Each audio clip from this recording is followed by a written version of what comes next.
camera angle here. Does that look how you want it? Yep. All right, we're live. Well, good afternoon, First United Methodist Church. Thank you for tuning in. We have 5 people live. We've also hoped that everybody will take time to look at this later on in the week.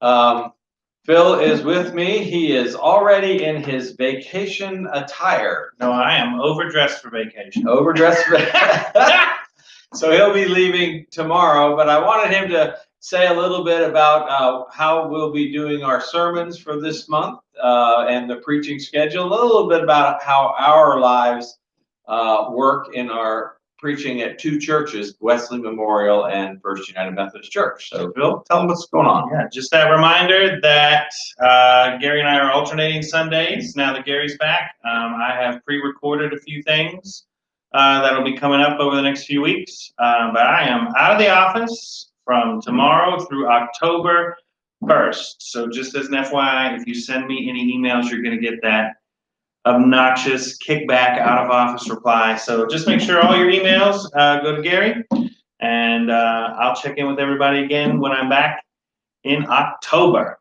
But yeah. All right. I wanted to share with the congregations some things you may already know about, but and while I was away on leave, our children and youth director, Alex Irwine, took another job. And so she's no longer serving in leadership in that ministry right now. Megan Eddy, one of our capable lay leaders, has stepped into that role, and she's offering youth group meetings every Sunday afternoon at 6 o'clock. It's a Zoom meeting. You can access it through our church website and be in contact with myself or Megan Eddy or the church office if you want to get more information about how our youth are staying connected to God and to each other in this COVID time. We hope to be planning some opportunities for in-person programming in the not too distant future. So we'll be publishing some of that on our weekly email. How far in the future? Well, hopefully October. Oh, yes. That is not too distant. No, I think Megan actually is hoping to have some activities before then. But speaking of activities, there's something going on this Saturday the congregation might want to know about besides Phil being on vacation.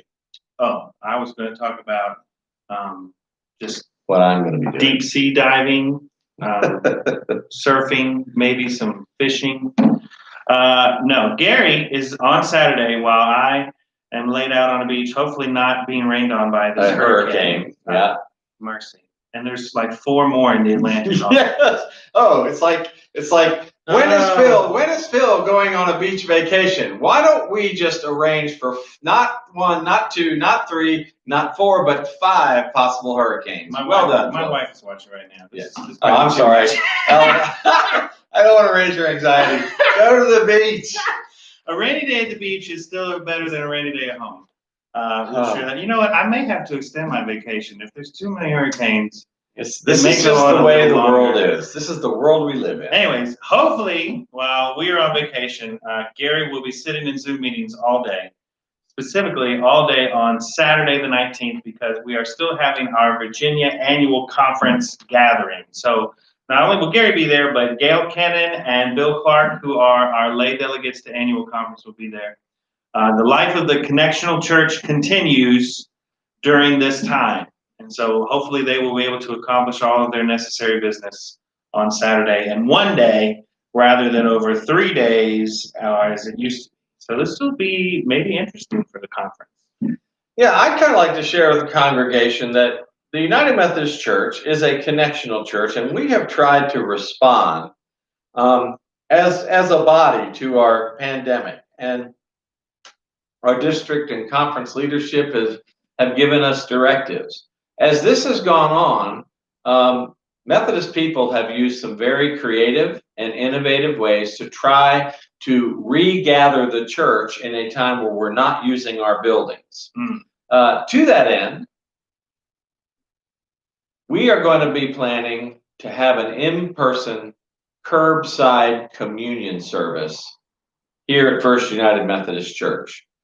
We have not got the exact time and date of when this first one will occur, but this Sunday at 4 o'clock, Kathy Berlin and I are going to be walking around our property and in the parking lot, and we are going to begin envisioning planning a safe and spiritually holy event for this congregation to begin regathering. If that's something you're interested in, please start praying about that. You can pray at 4 o'clock on Sundays as we walk around the property and we walk through the parking lot. If you'd like to join us and you have some ideas about what an in-person, outside, curbside communion might consist of, you are more than welcome to join us. Please just let Kathy know that you want to be here. We're all going to wear masks and stay socially distanced. But we're beginning this prayerful approach to offering in-person worship in October. We're actually shooting for the first Sunday in October, but that is not a done deal yet. And so that's in person, outside. In person, not outside. Inside, out person. No. Okay. Curbside. Curbside. So however you want to define that, we're going to put that together. Do we have to get out of our cars? You do not. So in closing, this is just an odd time to try to plan anything, as Phil's planning of his vacation is a good example of.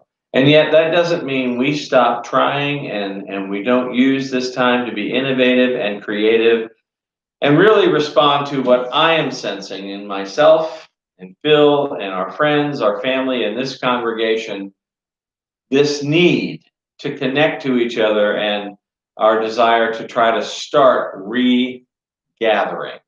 So we're going to help walk you through that, and we're going to do this well as a church. Our Healthy Church team and our trustees have endorsed our efforts, and we will put this together as we wade slowly back into meeting together. I look forward to seeing you all at a curbside communion near you in the very short future. And I will be seeing many of you in Zoom meetings and studies that occur all through the week in our church. And in the Zoom meetings that Gary is setting up and navigating all that. So over the next 2 weeks, Gary's going to be running the live stream all by his lonesome as well. I will say that I hosted my first Zoom meeting yesterday.